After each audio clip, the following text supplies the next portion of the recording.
প্রতি মাসে পেয়ে যাবেন ৩০০০ টাকা। মোদী সরকার এনেছে এমন একটি স্কিম যেখানে কৃষকরা পেয়ে যাবেন ৩০০০ টাকা প্রতি মাসে।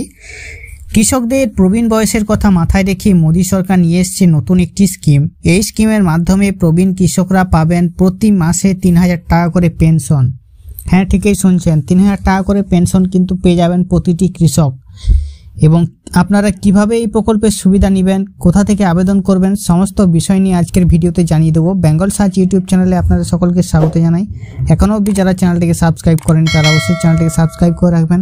এরকম আরও নতুন নতুন ভিডিও পেতে ফেসবুক পেজ থেকে দেখলে পেজটিকে ফলো দিয়ে রাখবেন। কৃষকদের প্রবীণ বয়সের কথা মাথায় রেখে মোদী সরকার এনেছে এই স্কিম।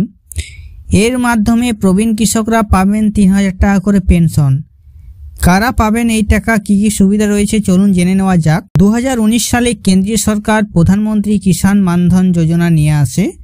একটি হচ্ছে প্রধানমন্ত্রী কিষাণ সম্মান নিধি যোজনা, আরেকটি হচ্ছে প্রধানমন্ত্রী কিষাণ মানধন যোজনা।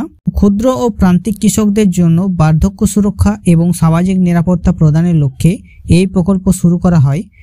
60 বছর বা তার বেশি বয়সী কৃষকদের প্রতি মাসে ন্যূনতম ৩০০০ টাকা পেনশনের নিশ্চয়তা দেয় এই যোজনা। কোনো কৃষকের মৃত্যু হলে তার স্ত্রী পারিবারিক পেনশন হিসেবে পেনশনের 50% দেওয়া হবে।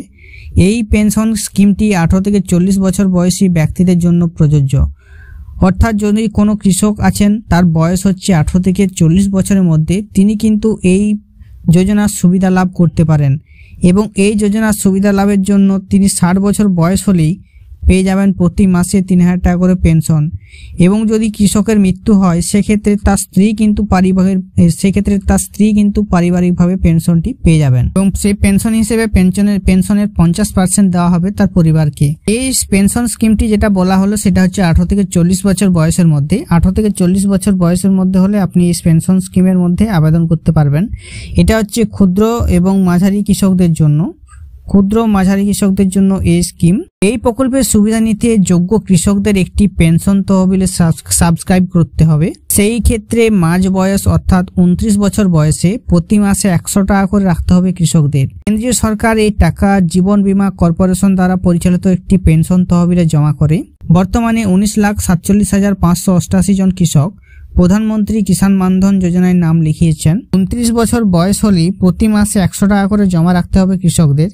কেন্দ্রীয় সরকার এই টাকা জীবন বীমা কর্পোরেশনের দ্বারা একটি তহবিলে জমা করবে। তো আপনারা যারা আবেদন করতে ইচ্ছুক প্রধানমন্ত্রী কিষাণ মানধন যোজনায়, তো তারা অবশ্যই এখানে যে লিঙ্কটি আছে সেখান থেকে আপনারা আবেদন করতে পারবেন। প্রধানমন্ত্রী কিষাণ মানধন যোজনায় আবেদন করার জন্য কৃষকদের প্রথমে কাছের কমন সার্ভিস সেন্টার বা CSC-তে যেতে হবে। এখানে হচ্ছে প্রথমে আপনাকে আপনার আধার কার্ড এবং ব্যাংক অ্যাকাউন্ট নম্বর নিয়ে যেতে হবে। আধার কার্ড, গ্রাহকের নম্বর এবং নাম, জন্ম তারিখ যাচাই করবে CSC কর্তৃপক্ষ। গ্রাম পর্যায়ে অফিস থেকে প্রথমে অনলাইনে নাম নথিভুক্ত করতে হবে, যার মধ্যে ব্যাংক অ্যাকাউন্টের বিবরণ, মোবাইল নম্বর এবং ইমেল আইডির ঠিকানা দিতে হবে। সেক্ষেত্রে সিস্টেমে গ্রাহকদের বয়সের উপর ভিত্তি করে মাসিক টাকার পরিমাণ গণনা করা হয়। অর্থাৎ আপনার বয়স কত হবে সেক্ষেত্রে আপনি সেরকম অনুযায়ী টাকা পেয়ে যাবেন। গ্রাহক গ্রাম পর্যায়ের অফিসে প্রথমে নগদ সাবস্ক্রিপশনের পরিমাণ দেয়, অর্থাৎ যেটা প্রতি মাসে 100 টাকা, সেটা আপনি আপনার বয়স অনুযায়ী দিয়ে দিতে পারবেন। অটো ডেবিট ম্যান্ডেট ফর্মটি প্রিন্ট করা হয়। এখানে গ্রাহকদের স্বাক্ষর আপলোডের জন্য স্ক্যান করা হয়। আপনি শেষ পর্বে একটি অনন্য কিষাণ পেনশন অ্যাকাউন্ট নম্বর ও একটি প্রিন্টেড কিষাণ ক্রেডিট কার্ড পাবেন বা কিষাণ কার্ড পাবেন। তো যারা এখনো প্রধানমন্ত্রী কিষাণ মানধন যোজনার লাভ উঠাননি তারা নিকটবর্তী যে CSC সেন্টারগুলো আছে সেখানে গিয়ে আপনারা যোগাযোগ করবেন। সেখানে যোগাযোগ করে আপনারা সমস্ত আবেদন করে দিতে পারবেন খুব সহজেই।